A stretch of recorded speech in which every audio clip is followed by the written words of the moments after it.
പുറപ്പാട് 25-ാം അധ്യായം 10 മുതലുള്ള വാക്യങ്ങൾ. സാക്ഷ്യപേടകം. കരുവേല മരം കൊണ്ട് ഒരു പേടകം നിർമ്മിക്കണം. അതിന് 2.5 മുഴം നീളവും 1.5 മുഴം വീതിയും 1.5 മുഴം ഉയരവും ഉണ്ടായിരിക്കണം. ശുദ്ധി ചെയ്ത സ്വർണം കൊണ്ട് അതിൻ്റെ അകവും പുറവും പൊതിയണം. അതിനു മീതെ ചുറ്റും സ്വർണം കൊണ്ടുള്ള ഒരു അരുകുപാളി ഉറപ്പിക്കണം. 4 സ്വർണ്ണ വളയങ്ങളുണ്ടാക്കി പേടകത്തിൻ്റെ ചൂട്ടിലെ 4 മൂലകളിൽ ഘടിപ്പിക്കണം. 2 എണ്ണം ഒരു വശത്തും 2 എണ്ണം മറുവശത്തുമായിരിക്കണം. കരുവേല മരം കൊണ്ട് തണ്ടുകളുണ്ടാക്കി അവയും സ്വർണം കൊണ്ട് പൊതിയണം. പേടകം വഹിച്ചു കൊണ്ടുപോകുവാൻ പാർശ്വ വളയങ്ങളിലൂടെ തണ്ടുകളിടണം. തണ്ടുകൾ എപ്പോഴും പേടകത്തിൻ്റെ വളയങ്ങളിൽ തന്നെ ഉണ്ടായിരിക്കണം. അവയിൽ നിന്നെടുത്ത് മാറ്റരുത്. ഞാൻ നിനക്ക് തരാൻ പോകുന്ന ഉടമ്പടി പത്രിക പേടകത്തിൽ നിക്ഷേപിക്കണം.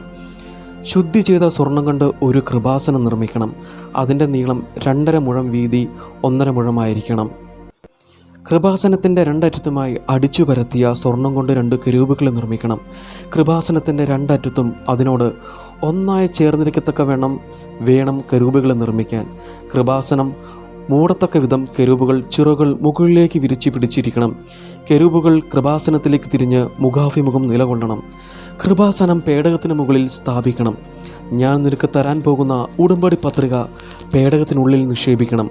അവിടെ വെച്ച് ഞാൻ നിന്നെ കാണും.